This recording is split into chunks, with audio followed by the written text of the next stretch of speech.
দেখো গাইজ, আমরা এখন ঘুরতে যাচ্ছি। বিকালবেলায় ঘুরতে বেরিয়েছি। আমরা যাচ্ছি 1 নম্বরের নদীর পাড়ে। সবে ঘর থেকে বেরোলাম। এবারে আমরা টোটো ধরবো মোড়ের মাথা থেকে, তারপরে চলে যাব সোজা 1 নম্বর বলে, বাট ওটা নদীর পাড়। গ্রামের পথ ধরে যাচ্ছি হেঁটে হেঁটে। আমরা নদীর পাড় ঘুরে তারপরে যাব এক মাসিমার বাড়িতে, মানে আমার মাসি শাশুড়ির বাড়িতে।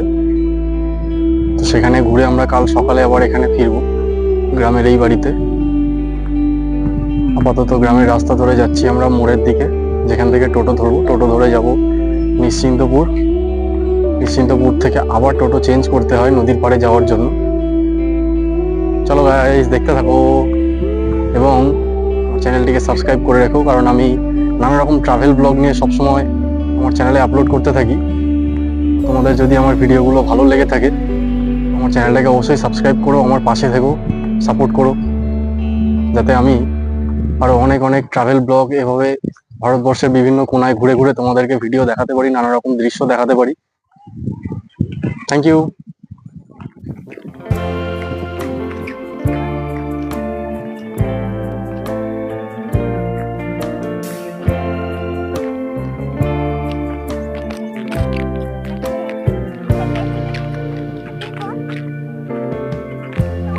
Lighten up, take me on your magic river.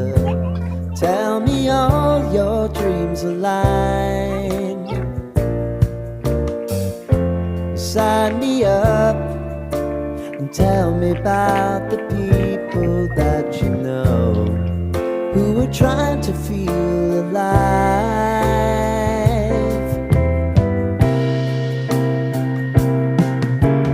Life can get hard, so honey, if you need to cry, just come share my pillow and rain, rain, go away.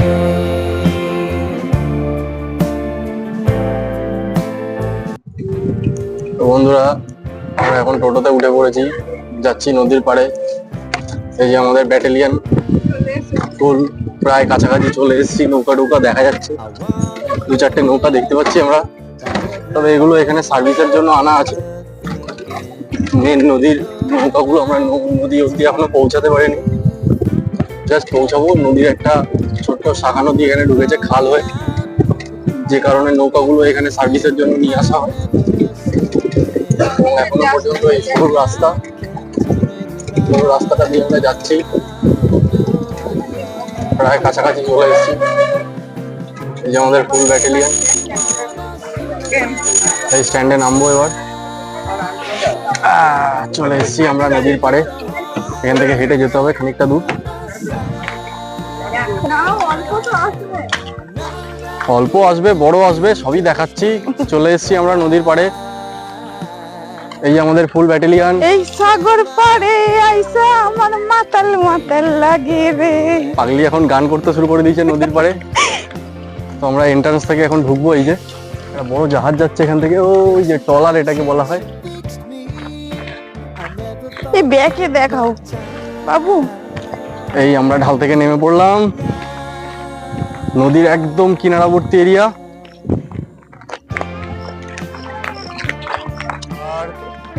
এই আমরা চলে বসছি নদীর পাড়ে। নদীর পাড়টা কত সুন্দর তুলেছি তো। নদীর পাড়ে সবাই এসছে ঘুরতে। দেখো একটা বড় ট্রলার যাচ্ছে এখান থেকে, মাছ ধরে মনে হচ্ছে ভরে নিয়ে যাচ্ছে ডায়মন্ডের নদীর দিকে। ওই পাড়ে ছোট ছোট লাইট জ্বলছে, দেখো হলদিয়ার, এটা হলদিয়া পাড় দেখা যাচ্ছে। নদীর পাড়টা খুব ভালো, এখানে প্রেম করতে আসার জন্য উপযুক্ত জায়গা। যারা কাপেল আছো এখানে আসতে পারো ঘোরার জন্য। ওইদিকে কোথায় যাচ্ছে, বেরোতে পারবে না। এই দিক সন্ধ্যাবেলা থাকলে এখানে অনেকক্ষণ ধরে প্রেম করতে পারবে তোমরা। আমরা এখন যাবো ওই ব্রিজটার দিকে খানিকটা। ফোনটা বের করবি তো। এই তো ভালো ছবি হবে। এই যে এখানে আমাদের একটা নদীর কাছে চল। এখানে আমাদের সঙ্গীরা দেখো এসে ছবি তোলা শুরু করে দিয়েছে। তোল না।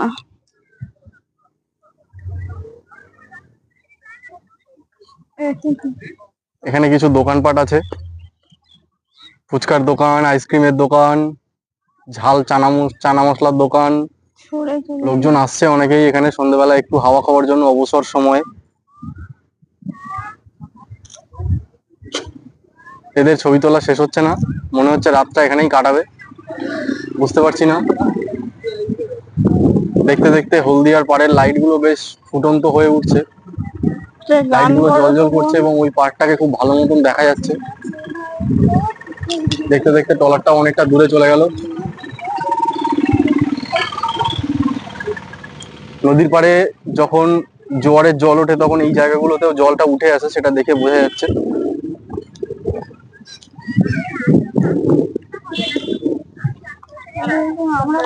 এদিকেও বেশ কিছু দোকান বসেছে, ভ্যানে করে লোকে ভেতরে ঢুকে গেছে, যা একদম নদীর পাড়ে এসে যারা বসে আছে তাদেরকে কিছু খাবার প্রদান করার জন্য। গাইস, চলে এসেছি আমরা একদম নদীর পাড়ে, হাওয়ায় একবারে উন্মুক্ত পরিবেশে, হাওয়া ঝকমকে। সঙ্গী সাথীরা এখানে, এই একজন ছবি তুলবে বলে প্রিপারেশন নিচ্ছে। এই যে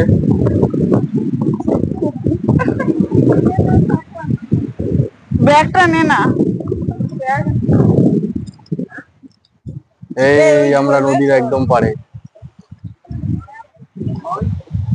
ওইখানে তো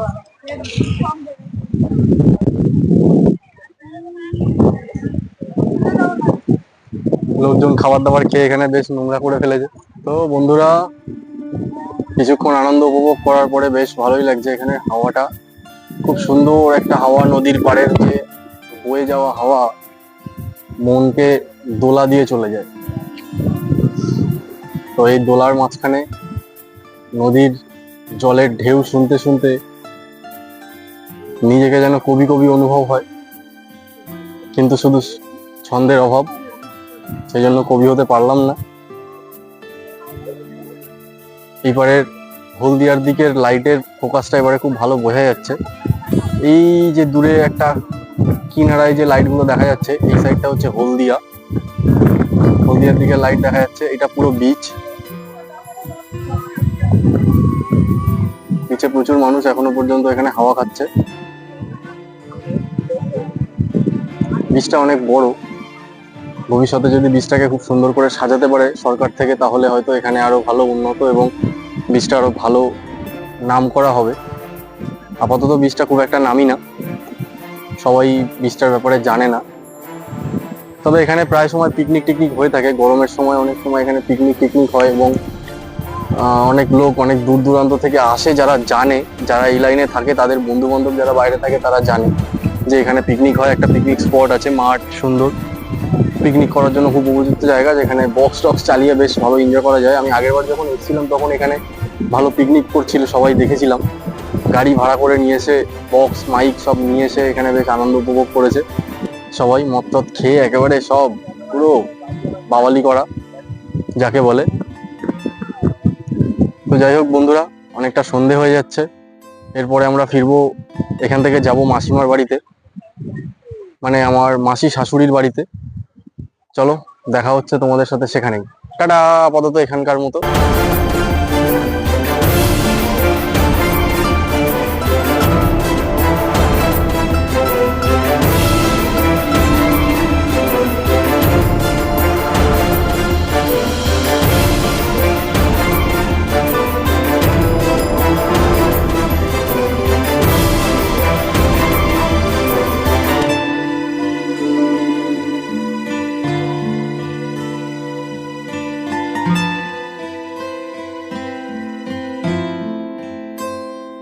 বন্ধুরা, যেমন বলেছিলাম যখন থেকে মাসির বাড়িতে যাব, আমরা গাড়ি থেকে নেমে একটা ঘুটঘুটে অন্ধকার রাস্তা দিয়ে হাঁটতে হাঁটতে যাচ্ছি। অত দেখা যাচ্ছে না, এতটাই অন্ধকার, রাস্তার একটা আলোতে একটু আধটু দেখা যাচ্ছে, বাকি পুরোটাই অন্ধকার। হালকা ঝড় উঠেছে, ঝোড়ো বৃষ্টি হচ্ছে চারিদিকে। এখনো বেশ কিছুটা পথ বাকি, চারিদিকটা পুরো ঘুটঘুটে অন্ধকার, যেমনটা গ্রাম হয় আর কি। এদিকে কারেন্ট আছে, তবে রাস্তায় তেমন আলো কিছুই নেই।